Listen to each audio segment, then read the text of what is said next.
The darkness of space stretched endlessly around the shattered remains of the cargo ship Aurora 7. Wreckage drifted in silence, broken metal spinning lazily, glinting under the pale light of a distant star. The only sound was a faint, crackling transmission echoing across empty channels. A human voice, weak but defiant. "This is Commander Elias Ward. If anyone can hear me, tell Earth. Don't come for me," but Earth heard, and they came anyway. It began 3 days earlier. Commander Elias Ward was a respected officer of the United Earth Navy, known for his calm command and sharp instincts. He wasn't famous. He wasn't powerful. He was just a man doing his duty, escorting a diplomatic envoy through the neutral systems near the Vrak Dominion border. The mission was meant to be routine: escort the diplomats, ensure safe passage, and return home. Nothing about it seemed dangerous. The Vrak, a reptilian alien species known for their cold logic, had signed peace treaties with Earth years ago. Trade was good. Borders were stable. Then, without warning, everything went wrong. The Aurora 7 was ambushed. 6 Vrak warships tore through the black, emerging from stealth fields like ghosts. Their weapons glowed green as they opened fire. Shields shattered in seconds. Engines burned. The human ship's alarm screamed through the corridors as Ward tried to keep control. "Evasive maneuvers!" Ward shouted, gripping the arm of his command chair. "All power to forward shields! Return fire!" The crew obeyed instantly, but they were outnumbered, outgunned, and unprepared. Plasma blasts ripped through the hull. Explosions tore through the decks. The diplomats screamed as the ship was torn apart. Ward barely had time to send out a distress signal before a final blast knocked him unconscious. When he woke up, he wasn't on his ship anymore. He was in a cell. Cold metal walls surrounded him. The air smelled like oil and burnt ozone. A single blue light flickered overhead. Chains bound his wrists to the wall. Outside the cell door, strange, clicking voices whispered in the Vrak language. Ward tried to stand, but the chains pulled tight. His head pounded, his mouth was dry, and every muscle ached. He knew he was a prisoner, and he knew the Vrak didn't take prisoners for long. A tall figure entered. It was a Vrak commander, scales gleaming like polished obsidian, eyes narrow and unfeeling. He spoke in broken English. "Human commander, you are valuable. Earth will come for you. And when they do, we will be ready." Ward stared at him. "You're making a mistake," he said quietly. The Vrak commander gave a low hiss, amusement flickering in his tone. "No, you are the mistake." The door slammed shut. Back on Earth, the distress signal arrived. It played on every military frequency, looping endlessly. Ward's message, his voice breaking through static. "This is Commander Elias Ward. If anyone can hear me, tell Earth. Don't come for me." The transmission lasted less than a minute before cutting out, but it was enough. Within hours, the United Earth Navy was on full alert. Admiral Catherine Lorne, Ward's old mentor, watched the playback from her office in orbit over Mars. She clenched her jaw as the message ended. "He told us not to come," her aide whispered. Lorne turned toward him, her eyes cold. "Then we'll come anyway." The Vrak thought humanity would negotiate. They thought Earth would wait, discuss, and compromise, like they always did. They didn't understand what Elias Ward meant to them. He wasn't just a commander. He was one of the first officers to serve in the early space wars, a hero from the Sol defense campaign, a man who had saved colonies, protected fleets, and earned the respect of thousands. Soldiers looked up to him. Civilians knew his name, and to Admiral Lorne he was like family. So when they took him, Earth's patience ended. 3 days after the ambush, the first human war fleet jumped into Vrak space. Hundreds of ships, carriers, cruisers, destroyers, all armed and burning with rage. The fleet was called Operation Ashfall. Their orders were simple: bring Ward home, or burn everything in the way. Inside his cell, Ward didn't know any of this. He only knew the pain, the silence, and the cold. The Vrak interrogators came every few hours, asking questions about fleet routes, weapon systems, command codes. He told them nothing. When they tried to break him, he stared them down. When they tried to threaten him, he smiled. "You think Earth will bargain for me?" he said once, his voice hoarse. "You don't understand humans." The interrogator tilted its head. "We understand fear." Ward leaned forward, eyes fierce. "Then you're about to learn what fear really means." Far above the Vrike capital world, space began to glow. Dozens of bright flashes appeared, Earth's ships dropping out of warp. The first wave of the invasion had begun. As the alarms blared across Vrake territory, one message was sent through every human channel, transmitted from Admiral Lorne's flagship. "They took one of ours. We take everything." The first strike came before dawn on the Vrek homeworld. A brilliant light tore across the sky. A human rail cannon slug the size of a transport ship fired from orbit. It hit the Vrek defense grid like a hammer smashing glass. The explosion turned mountains into dust and cities into ash. Then came the second shot, then the third. The bombardment didn't stop for 6 hours. When the smoke cleared, the Vrake realized something terrifying. Earth wasn't here to talk. Admiral Catherine Lorne stood on the bridge of the flagship Resolute. The massive ship floated in high orbit, surrounded by the rest of the United Earth fleet. Her expression was stone cold as she watched the burning world below. "Status report," she said. "Planetary shields down," replied her second officer. "Enemy fleet scattered. No survivors from their outer defense lines." "Good," Lorne said quietly. "They thought they could take one of ours and walk away. Let's show them what that costs." Every ship in the fleet carried a message painted along its hull. Short, simple, and unmistakable. For Ward. The soldiers wore it on their armor. The pilots wrote it on their ships. The words spread across every broadcast, every comm channel, until the entire human navy echoed the same cry. For Ward. In the Vrike capital, panic grew. Their ruling council gathered in the deepest bunker, safe beneath layers of reinforced stone. But even there, they could feel the tremors from the bombardment above. The walls shook. Dust fell from the ceiling. Outside, their cities burned. General Kethar, the same commander who had captured Ward, stood before the council. His dark scales were cracked from exhaustion. His voice trembled as he spoke. "They have destroyed 6 colonies," he hissed. "They target no civilians, only military bases and shipyards. But their precision is unnatural. They know exactly where to strike," a council member growled. "How? How can humans know our locations?" Kethar hesitated. "Perhaps they do not need to know. They are simply burning everything." The room fell silent. For the first time in Vrake history, fear filled their proud eyes. While the galaxy watched, Earth's fleet tore through Vrake space system by system. Neutral races tried to interfere. The traders of the Karen, the peacekeepers of the Halon League. But none dared step between Earth and vengeance. Everywhere, messages appeared on public channels.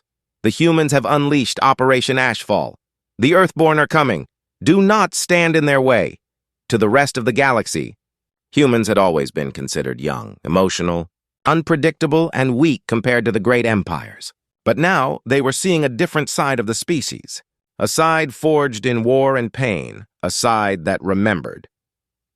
Back in his cell, Commander Ward didn't know the scale of Earth's retaliation. His body was weak and his voice was rough from shouting against the interrogators. But he noticed something different. The guards were nervous now. They spoke faster. They jumped at distant sounds. One night he asked, "What's wrong? Your empire doesn't look so calm anymore." The guard hissed and turned away, but Ward saw the fear in his eyes. Later, a low rumble shook the floor. Distant explosions echoed through the walls. The blue lights flickered. Ward smiled faintly. "That's not thunder," he whispered. "That's them, in orbit." Admiral Lorne's fleet received a coded transmission from an intercepted Vrek channel, coordinates for a secret prison facility on the moon of Tyrak 9. The message was short and desperate. "Human prisoner alive, under guard." The bridge fell silent. Every officer turned to Lorne. She stared at the coordinates on the screen. "That's him, ma'am," said her aide. "The facility is heavily shielded." "We'll need to breach it manually," Lorne nodded slowly. Then we'll breach it manually, she tapped her comms. Deploy Task Force Sigma. Tell them the objective. Recover Commander Ward. Failure is not an option. Tyrak 9 was a frozen rock, surrounded by storms of ice and lightning. The Vrike prison sat buried beneath the surface, protected by automated turrets and thick armor. But none of that mattered when the humans arrived. Dropships cut through the storm, engines roaring. The first wave of Marines landed on the icy plains, weapons ready, hearts burning with one thought. Bring him home. Explosions thundered as human soldiers breached the outer defenses. Plasma bolts lit up the sky. The Vrike fought fiercely, but the humans fought harder. They moved like a storm, fast, focused, unstoppable. Inside, alarms blared through the corridors. Ward looked up as the lights turned red. The guard outside his cell ran to the door, shouting into his communicator. Then, through the chaos, Ward heard a sound he would never forget. Human voices shouting orders in English. Clear this section. Check every cell. Find Commander Ward. Cell. Find Commander Ward. His heart pounded. He stood, straining against his chains. Here, he shouted, voice breaking. I'm here. The cell door exploded inward. A squad of human Marines rushed in, armor scorched, faces hidden behind visors. One of them froze when he saw him. Sir, the soldier breathed. We found him. The chains were cut. Ward collapsed to his knees, coughing, blinking against the light. The squad leader knelt beside him, pulling him up. Commander Ward, he said. Admiral Lorne sent us. We're taking you home. Ward gave a weak smile. You shouldn't have come. The soldier smiled back through his visor. Yeah, she said you'd say that. As they lifted off from Tyrak 9, the Vrayek fleet tried one last desperate counterattack. Dozens of warships descended from orbit. But before they could fire, the Resolute and its sister ships arrived. The human fleet opened fire. The space above Tyrak 9 became a blazing inferno. Vrak ships shattered under the bombardment. Admiral Lorne watched from her command chair. When the comm officer confirmed extraction, she finally exhaled. Bring him aboard, she said. And send a message to the Vrike Council. The officer blinked. What message, ma'am? She turned toward the stars, her eyes cold as iron. Tell them Earth doesn't forget, and we don't forgive. Commander Elias Ward lay in the infirmary of the Resolute, staring at the ceiling as the ship drifted silently through space. Machines hummed softly around him, monitoring his heartbeat. His hands were wrapped in bandages, his body weak, his mind heavy. He was alive. But he didn't feel victorious. Every time he closed his eyes, he heard the screams, his crew, the explosions, the sound of the Vrayek prison collapsing. And now, silence. Endless silence. A nurse adjusted the medical scanner beside him. You're lucky, Commander, she said gently. Most people don't make it out of Vrayek captivity alive. Ward turned his head slowly. And how many didn't make it out? Because of me? The nurse hesitated, unsure how to answer. Then she quietly left the room. Outside the infirmary, Admiral Catherine Lorne stood watching through the observation window. She had seen countless battles in her lifetime, but this was different. This one felt personal. Her aide approached. Ma'am, Command is requesting an update. The Galactic Council wants a statement. The Karen ambassadors are warning us to halt further attacks. Lorne didn't turn around. Her eyes stayed on Ward. And what does the Vrayek Council say? They're silent, ma'am. Their capital communications are offline. They've evacuated half their population already. Good, Lorne said coldly. Let them run, the aide hesitated. Ma'am, some of our own people are worried too. The news networks are calling it the human retaliation. Millions are watching. They're asking, how far we'll go? Lorne's gaze hardened. As far as we must. The galaxy was in shock. For centuries, humans had been known as diplomats, traders, and explorers. Ambitious, yes, but peaceful compared to the ancient empires. No one expected them to unleash such fury. Across 100 systems, alien broadcasts replayed the same footage. Vrayek warships burning, human fleets moving in perfect formation, entire orbital defenses erased in minutes. Some races whispered that the humans had become monsters. Others whispered that they had always been monsters. They had just been quiet about it until now. The Halon League called an emergency session, urging peace. The Trask Empire declared neutrality, refusing to take sides. And the Karen merchants, ever practical, started selling weapons to both sides, hoping to profit from the chaos. But none of it mattered to Earth. Earth had made its choice. On the Resolute, Admiral Lorne finally entered the infirmary. Ward tried to sit up when he saw her, but she waved him down. "Easy, Commander," she said. "You're not in a briefing room?" He managed a weak smile. "That's debatable. I assume you're here to yell at me for getting captured?" She didn't smile back. Instead, she sat beside him. "You're the reason half the fleet went to war, Elias." Ward's expression darkened. "I told you not to come." "I know." Her voice was quiet now. "But we did. And we won." Ward turned his head, staring at the floor. "Won, Admiral. I've seen the reports. Entire systems gone. Thousands of Vrake dead. That's not victory. That's vengeance." Lorne's eyes hardened. "They took you. They tortured you. They killed your crew. What did you expect me to do? Let them live?" "I expected you to be better than them." The room went silent. The only sound was the steady beep of the medical monitor. Finally, she stood. "Get some rest, Commander. You're not strong enough to argue with me yet." As she left, Ward whispered, "You're wrong about that. Elsewhere in the galaxy, the Vrak Dominion was falling apart. Their fleets were shattered, their colonies in panic. Every outpost that tried to regroup was met with overwhelming human firepower. But it wasn't just the weapons that frightened them, it was how humans fought. No rage, no chaos, just precision. Cold mathematical destruction. They targeted military facilities, communication relays, and shipyards, crippling the Vrak without touching civilians. Yet even without targeting them, the collateral damage was massive. Worlds burned simply because they stood too close. A Vrak scientist recorded a message before fleeing his lab. "They do not fight for power. They fight for one man. If this is what they do for one soldier, what will they do for their world?" The message spread across the galaxy, and suddenly everyone feared Earth. Ward's recovery took weeks. When he could finally walk again, he requested access to the bridge. The crew stared as he entered, some in awe, others with quiet respect.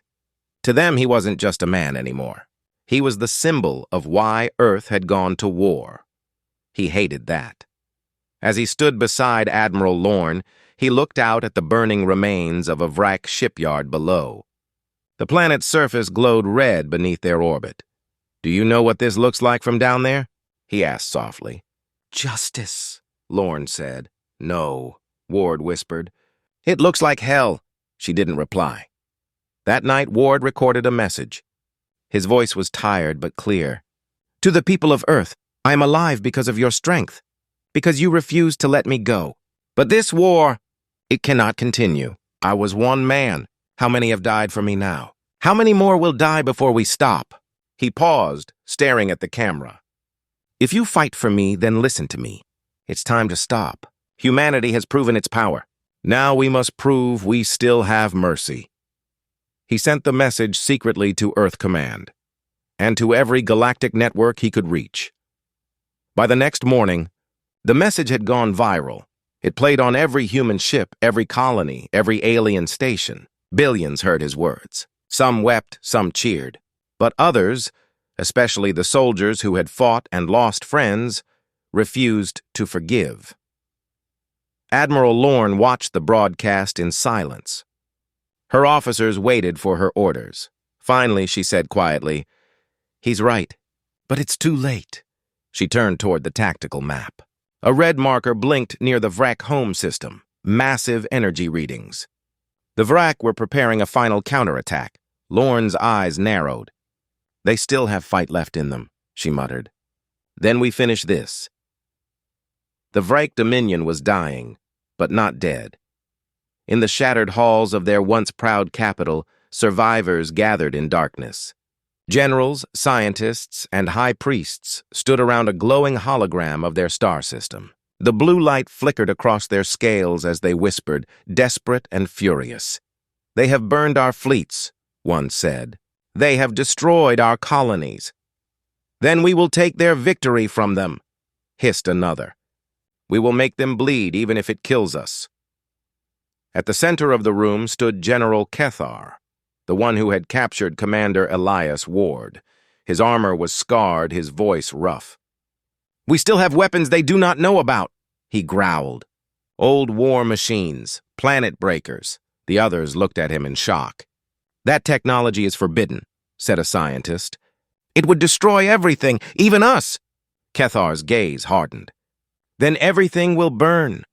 He slammed his clawed hand on the hologram, highlighting a single blue world. Earth. On the Resolute, alarms suddenly began to blare.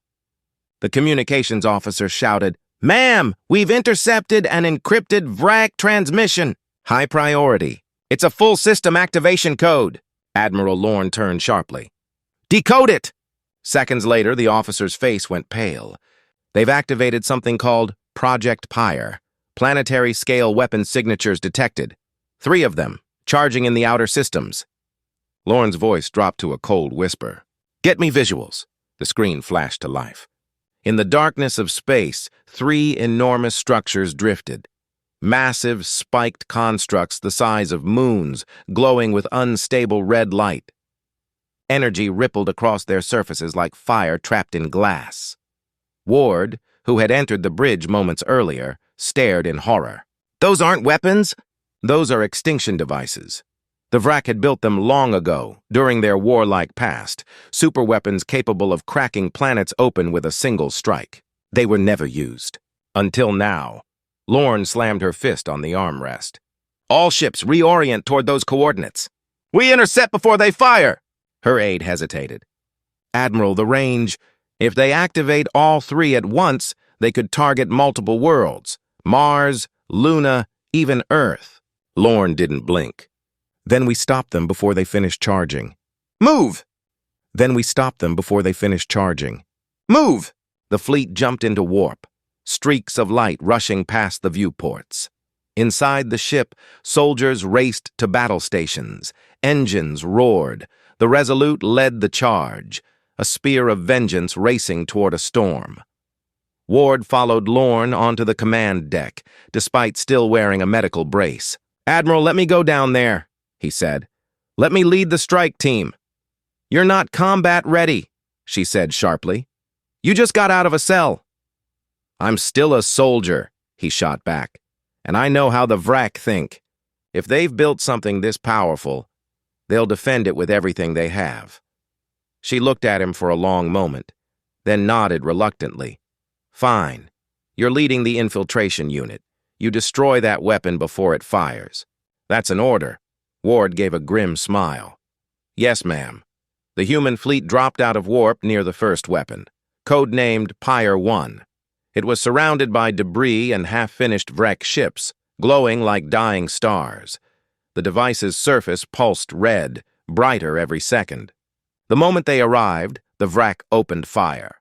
Green plasma bolts rained through space. Human shields flared. Dozens of ships exploded in the first barrage. The battlefield lit up like a sun. On board the Resolute, Lorne barked orders. "All squadrons, engage. Cover the drop pods. We're buying Ward's team a path." Ward's shuttle cut through the chaos, engines screaming. The hull shook violently as enemy fire grazed it. Inside, soldiers braced themselves. "Remember," Ward said through the roar, "we don't have to win this battle. We just have to stop that thing from firing." The pilot shouted, "Approaching target." "Then let's make history," Ward said. The shuttle slammed into the surface of Pyre 1. The team poured out, weapons blazing. The air was thin and full of ash. Alien metal walls towered over them like mountains, pulsing with red light. Ward led the charge through narrow tunnels, gunfire echoing behind him. VRAC soldiers fought savagely, desperate to protect their weapon, but the humans pushed forward, step by bloody step. Finally, they reached the core chamber, a massive sphere of burning energy suspended in magnetic fields. Consoles surrounded it, alive with alien symbols. One wrong shot, and the entire structure would explode. Ward turned to his engineer. "Can you overload it?" She shook her head. "No time! It's too unstable already." Ward clenched his jaw. Then we improvise. Back in orbit, the Resolute was taking heavy damage. "Admiral, shields at 30%, an officer shouted. "We can't hold much longer." Lorne's eyes locked on the display. "Ward, what's your status?" Through static, his voice came back. "Almost there, but we've got a problem. The core's going critical. If it blows, it'll take us with it." "Elias," Lorne said quietly, "you need to get out." "No," Ward said. "If it fires before it blows, Earth dies. Tell them I'm sorry." Then the comm went dead. Ward stood in front of the glowing core, the heat burning through his armor. The light grew brighter, like a star about to be born. Around him, the metal groaned and cracked. He placed his hand on the control panel. "You wanted to see what humans do when we're cornered," he whispered. "Now you will." He fired his rifle into the power conduit. The explosion swallowed the room in white light. From orbit, the human fleet watched as Pyre 1 detonated, not in a single burst, but in a chain reaction that ripped through the entire structure. The shockwave tore wrecked ships apart and scattered debris across the stars. The bridge crew stared in silence. Then the comm crackled. A faint, broken voice. "This is Ward. I'm still here. Shuttle intact. Mission complete." Cheers erupted across the bridge. Lorne closed her eyes and whispered, "Thank you, Elias." But their victory was short-lived. A new signal appeared on the tactical map. The second and third Pyre devices, Pyre 2 and Pyre 3, had just gone active. Lorne's eyes widened. "They're targeting Earth." She stood tall, her voice sharp and unwavering. "Then we move now. Every ship, every soldier. We stop them or we die trying." The fleet was silent. No laughter, no cheering. Just the hum of engines and the heartbeat of millions waiting for orders. Out in the black, two red suns burned, Pyre 2 and Pyre 3. The Vrek's last weapons, each glowing like a dying star, their cores swirling with power that could shatter worlds. Their target was clear now. Earth. Every human soldier knew what was at stake. Every colony, every city, every home, all would vanish if those weapons fired.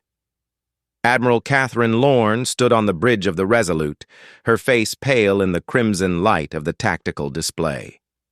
"They've locked firing coordinates," the comm officer said. "ETA until activation. 15 minutes. 15 minutes until Earth died." Lorne's jaw tightened. "Then we'll stop them in 14. The fleet moved as one. Dozens of massive carriers, hundreds of cruisers, and thousands of smaller escort ships surged forward. Their engines flared blue, cutting through the void. Behind them, the stars stretched like streaks of white light. It wasn't just a battle anymore, it was humanity itself, roaring in defiance. Ward stood in the hangar bay, checking his gear. His armor was scratched and burned from the last mission. His body ached, but his eyes were steady. He had survived captivity, fire, and death itself. He wasn't going to stop now. A Marine approached. "Sir, we heard what you did on Pyre 1. You saved billions." Ward looked up. "Then let's save the rest." As the fleet neared Pyre 2, the enemy appeared. Hundreds of Vrake ships, the last of their kind, emerged from stealth.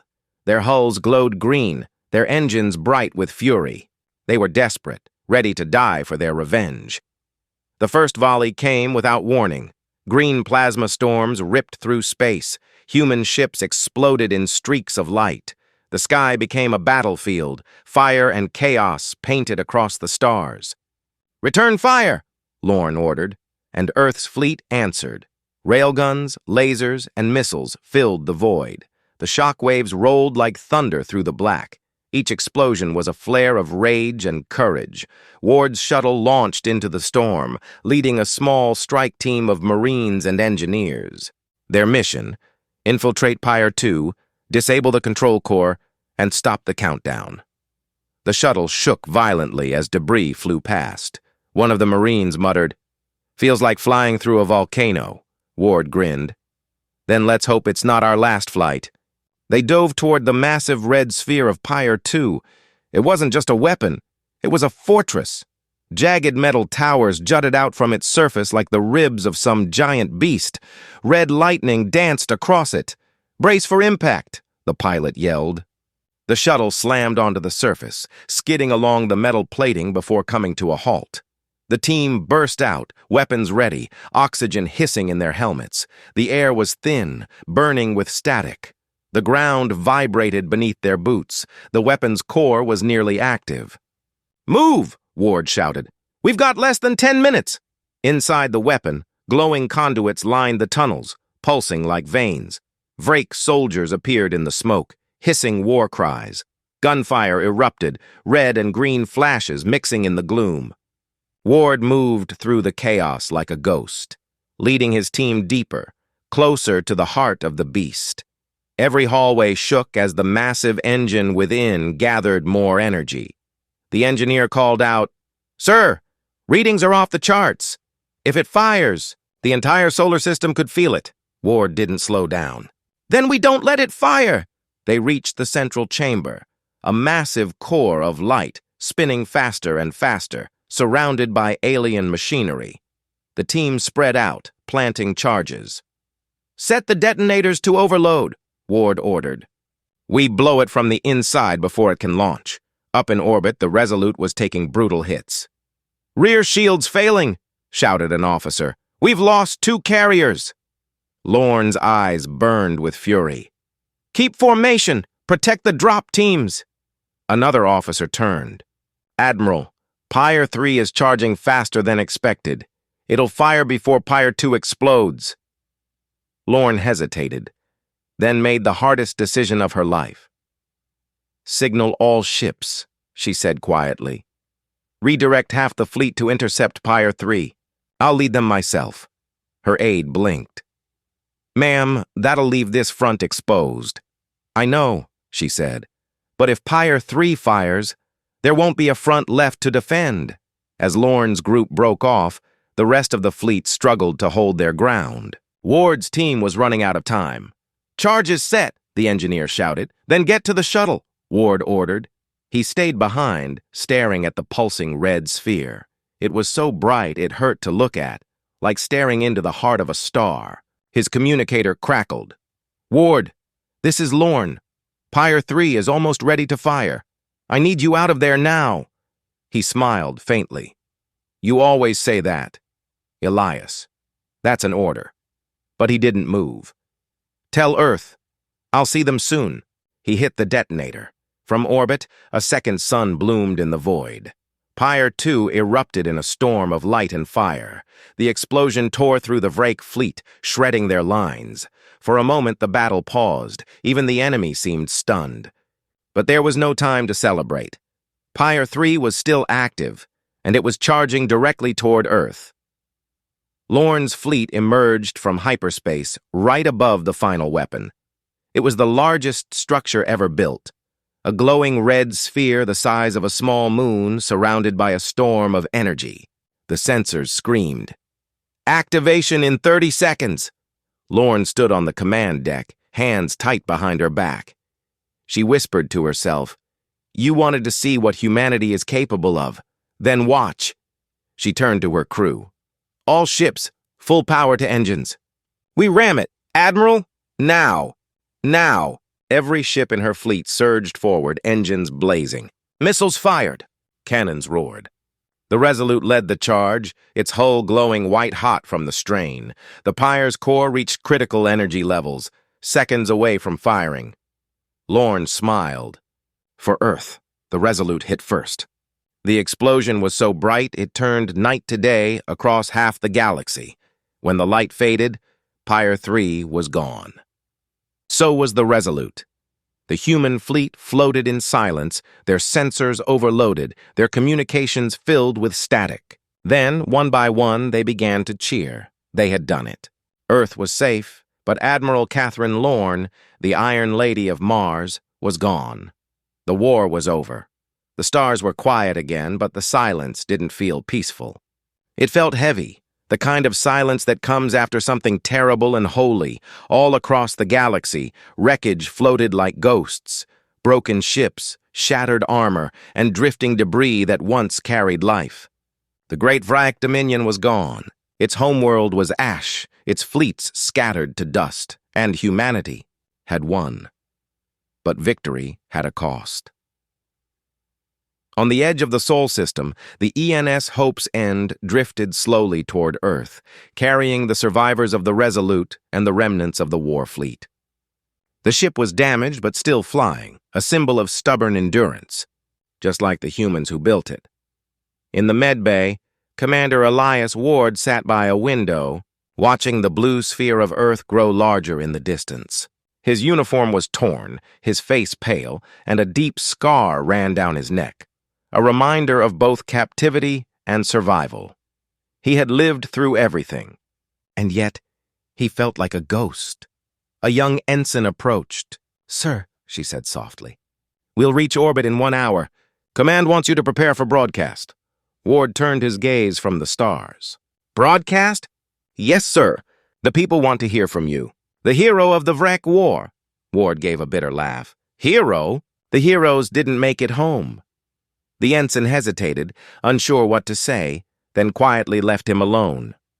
On Earth, billions waited. Screens glowed in cities and colonies, in orbiting stations and dusty outposts. The war had shaken every human soul. Pride and grief tangled together in one heartbeat. They had seen what humanity could do when pushed to the edge. They had seen what vengeance looked like, and they weren't sure how to feel about it. Some celebrated. They called it the Day of Ashfall, the moment humanity proved it was not to be crossed. Statues of Admiral Catherine Lorne were already being built, her face carved into marble, her name spoken with reverence. Others mourned. They whispered that the price had been too high, that the stars themselves looked dimmer now. That maybe, in saving one man, humanity had lost a piece of its soul. When Ward finally stepped onto Earth's soil again, the air felt strange. Too clean, too alive. Crowds lined the spaceport, cheering and crying. Flags waved. Music played. But he didn't smile. To him, it wasn't a celebration. It was a funeral with confetti. An officer escorted him to the podium. Cameras hovered in the air, broadcasting his image to every corner of the human colonies. The noise of the crowd faded as he faced them. He stood in silence for a long moment, looking at the faces, hopeful, proud, broken. Then he spoke.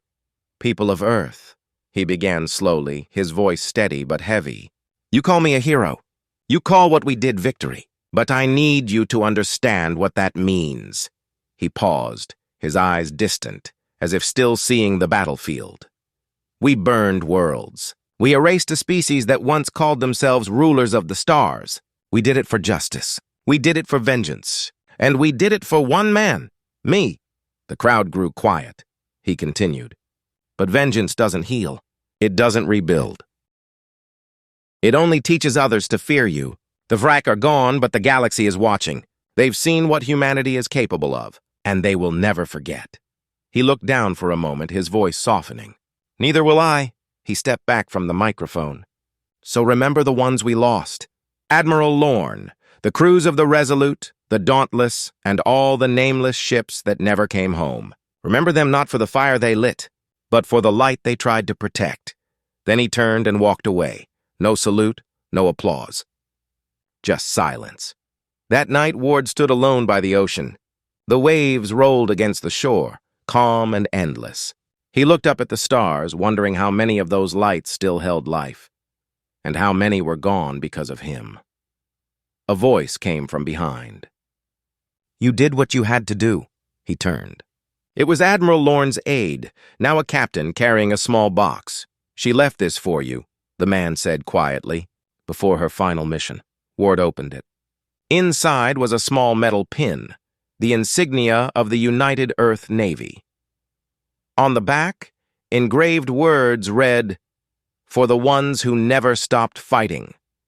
He closed his hand around it, eyes glistening. "She never stopped," he whispered. "Even when she should have," the captain nodded. "Neither did you." Ward looked back toward the stars. That's what scares me. Across the galaxy, humanity's power reshaped everything. The Halon League signed new treaties with Earth, not out of friendship, but fear. The Trask Empire reinforced its borders. Even the peaceful Karen merchants stopped trading near human space. The message was clear. No one would ever take a human hostage again, but behind closed doors, leaders whispered, if this is what they do for one man, what will they do for their world? On Mars, a memorial was built, a towering structure of black steel and light reaching toward the sky. At its heart was a simple inscription. For those who fought and for those who were lost, may the stars remember. Commander Elias Ward visited it once. He stood before the names carved into the metal, tracing the letters of Admiral Lorne's name with his fingers. Then he turned and walked away without a word. As he left the site, a reporter tried to stop him. Commander! One question. Do you think humanity will ever change after what happened? Ward paused, looking past her, toward the evening sky where the sun met the horizon. He said quietly, no one stays the same after touching fire. Then he walked into the crowd, one man among billions, a soldier among ghosts. Years passed. The stars, once filled with fire, grew quiet again. Trade routes reopened. Treaties were signed. The wounds of war began to heal, at least on the surface. But beneath the peace, everyone remembered the war that changed everything. They remembered Earth. They remembered what humanity had done for one man. And they remembered the name Elias Ward, the man who survived hell, and whose rescue had reshaped the galaxy. Ward had left the military soon after the war. No ceremony, no farewell speech. He just disappeared, gone from headlines, from history, from command. Rumor said he retired to a small colony on Europa, where the ice met the sky and silence stretched forever. Others claimed he was part of something new, a secret project, a peacekeeping initiative that didn't fly flags or wear medals. The truth was simpler. He was tired. One cold evening on Europa, Ward sat outside a small outpost, wrapped in a thick jacket, staring at Jupiter's swirling storms. The planet's massive red eye glowed faintly above him, like a watching god. He held a small communicator in his hand. It was old, scratched, and quiet, until it buzzed to life. "Commander Ward," said a voice, calm, respectful, but heavy with purpose. "This is Director Holden of Earth Central Command." Ward sighed. "I'm not a commander anymore." "To us, you always will be." Ward stayed silent. He had heard that line too many times. Holden continued. "We need you. The galaxy's changing. The Halon League wants to form a united defense coalition, a system-wide peace force. They want you to lead it." Ward let the silence stretch. He stared at Jupiter, lost in thought. Finally, he said, "You think they'll follow a man whose name still makes half the galaxy afraid?" "They'll follow you," Holden said, "because they know you understand both sides. Power and mercy. Fear and peace." Ward's thumb brushed over the old Navy insignia in his pocket. Admiral Lorne's pin still shining after all these years. He closed his eyes. "Give me time." "You've had 10 years," the voice replied softly. "How much more do you need?" That night, Ward dreamed. He was back in the cell, the flickering blue light, the smell of metal and fear. But this time, the door opened not to soldiers, but to Admiral Catherine Lorne. She smiled like she used to, that rare, human smile that always hid something fierce behind it. "You did well," she said. Ward looked at her. "Did I?" She stepped closer. "You gave them a reason to stand, and now you have to give them a reason to stop fighting." He frowned. "You think they'll listen to me?" "They already are," she said. "They just don't know it yet." When he woke up, dawn was breaking over the frozen horizon.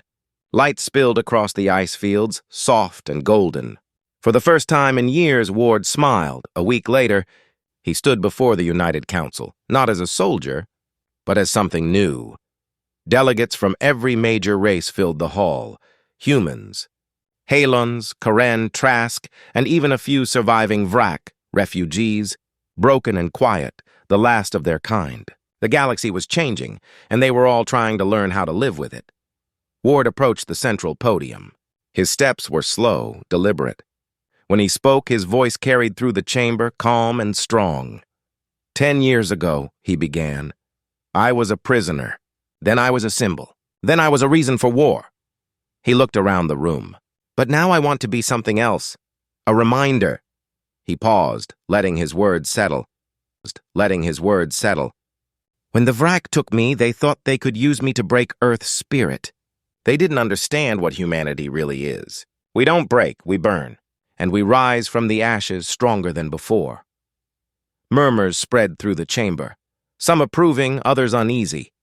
Ward continued, but we can't live forever in the fire. If all we do is destroy, then we're no better than those who once feared us. He looked up toward the ceiling. A vast dome of stars projected above them. So here's my proposal. A coalition, a defense pact. Not for conquest, not for vengeance, but for balance. Humanity will stand guard, not over others, but with them. He stepped back, his voice lowering. Let the galaxy remember Earth not as the world that turned the stars to ash, but as the one that brought light back to them. When he finished, the hall was silent. Then, slowly, the applause began. Hesitant at first, then rising into a roar that echoed through the chamber. The delegates stood. Even the Vrak representative bowed his head. And for the first time in a long time, Elias Ward didn't feel like a symbol. He felt like a man again. Later, as he left the hall, a young cadet stopped him. Sir, she said nervously, I studied the war. I've read everything about Operation Ashfall. I just wanted to ask, if you could change it, would you? Ward thought for a long moment. Then he said quietly, no, but I'd make sure it never had to happen again. The cadet nodded, eyes wide with respect.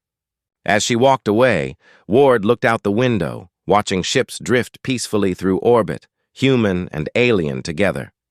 The stars were quiet again. But this time it felt different. It felt right. He reached into his pocket and touched the pin one last time. For you, Catherine, he whispered. We finally learned. As he walked away, the camera panned upward to the endless sea of stars shining above. A soft voice echoed. Ward's, older now, speaking like a message left for the future. They held me hostage once, and the galaxy burned to get me back. But maybe that's what it took for us to learn who we really are. Not destroyers, not saviors, just humans. And that, in the end, was enough.